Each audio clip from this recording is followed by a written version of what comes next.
धुरंधर movie ने फिल्मी दुनिया में तहलका मचा दिया है। दर्शकों को ये फिल्म खूब पसंद आ रही है। पाकिस्तानी किरदारों पर बनी ये फिल्म महज 8 दिनों में 200 करोड़ के आंकड़े को पार कर चुकी है। यानी फिल्म ना सिर्फ कमर्शियली हिट साबित हुई है बल्कि एक्टिंग के मामले में भी फिल्म ने धमाल मचा दिया। सबसे ज्यादा चर्चा जिस किरदार की है वो रहमान डकैत का, जिसे हर किसी की वाहवाही मिल रही है। इतनी जबरदस्त एक्टिंग करने वाले अक्षय खन्ना को इस किरदार के लिए सबसे योग्य एक्टर बताया जा रहा है। लेकिन इस फिल्म को लेकर पाकिस्तान के पेट में दर्द उठ गया है, क्योंकि ये फिल्म पाकिस्तान के न सिर्फ आतंकी मंसूबों को उजागर करती है बल्कि फेक करेंसी के नेटवर्क का भी भंडाफोड़ करती है।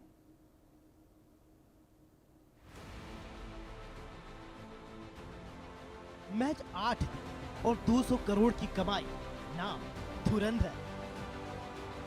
ऐसी कहानी जिसने हर किसी को फिल्म के किरदार का मुरीद बना दिया। इलियास कश्मीरी हो, चौधरी असलम खान हो या फिर हमजा, हर किरदार ने दर्शकों को सीटी और तालियां बजाने पर मजबूर कर दिया। लेकिन सबसे जबरदस्त किरदार अगर कोई है वो है रहमान डकैत। वही रहमान डकैत जिसे एक्टर अक्षय खन्ना ने इतना संजीदगी से निभाया कि लोग भी हैरान रह गए। रहमान डकैत एक नेगेटिव किरदार, लेकिन हीरो रणवीर सिंह के किरदार को धुंधला कर दिया। धर की इस फिल्म ने बॉक्स ऑफिस पर धमाल मचा दिया। हर किसी की जुबान पर एक ही डायलॉग, रहमान डकैत की हुई मौत बड़ी कसाई नुमा होती है। रहमान डकैत का जो किरदार पूरी दुनिया में धूम मचा रहा है वो वही पाकिस्तान को नागवार गुजर रहा है। पाकिस्तान में फिल्म धुरंधर को बैन कर दिया गया और फिल्म के प्रदर्शन पर पूरी तरीके से रोक लगा दी गई है। इतना ही नहीं, फिल्म के खिलाफ कोर्ट में याचिका दायर कर दी गई है। आरोप है कि रहमान के किरदार को गलत तरीके से पेश किया गया है। फिल्म में रहमान के राजनीति में जो दखल दिखाई गई है वो बेबुनियाद है। इतना ही नहीं, आरोप ये भी लगा कि फिल्म में पाकिस्तान के पूर्व प्रधानमंत्री बेनजीर भुट्टो की तस्वीरों, पाकिस्तान की पीपल्स पार्टी के झंडे और पार्टी रैलियों के फुटेज का बिना परमिशन इस्तेमाल किया गया।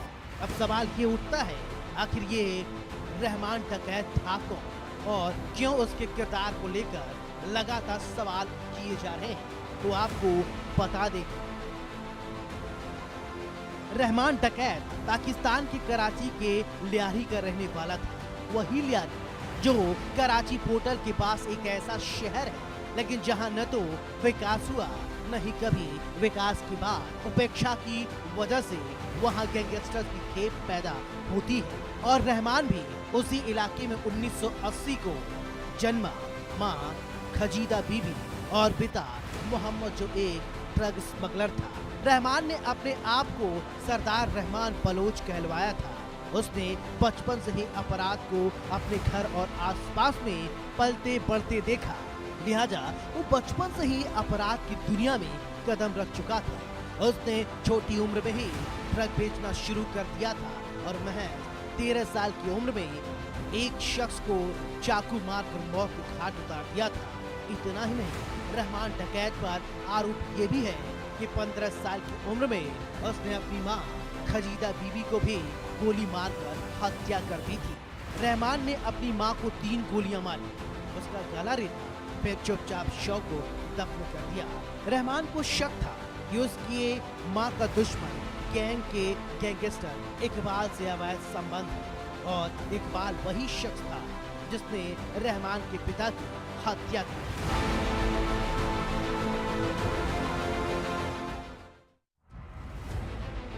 उन्नीस में पिता की मौत के बाद गैंग का कंट्रोल रहमान के हाथों में आ गया। धीरे धीरे उसका खौफ पूरी कराची में फैलने लगा। रहमान जबरन वसूली, अपहरण, ड्रग तस्करी, अवैध हथियारों की बिक्री और हत्या जैसे अपराधों में शामिल था। एक दशक से ज्यादा तक रहमान का खौफ लियारी में ही नहीं, कराची के कई हिस्सों में रहा।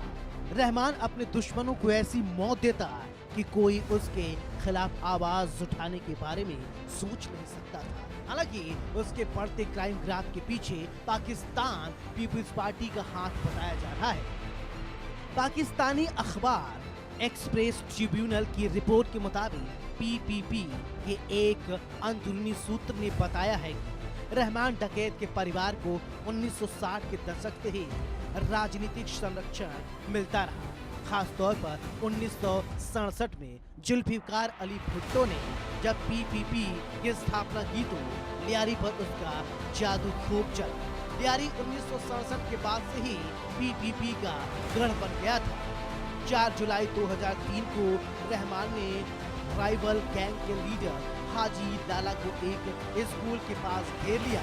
उसने पहली गोली लाला की टांग पर मारी ताकि वो भागने लायक न बचे। उसके बाद AK-47 की 30 से ज्यादा गोलियां उसके सीने में उतार दी। 2004 में पिता के कातिल इकबाल को भी उसने इसी तरह मारा। एक रात रहमान इकबाल के बिस्तर के पास पहुंचा।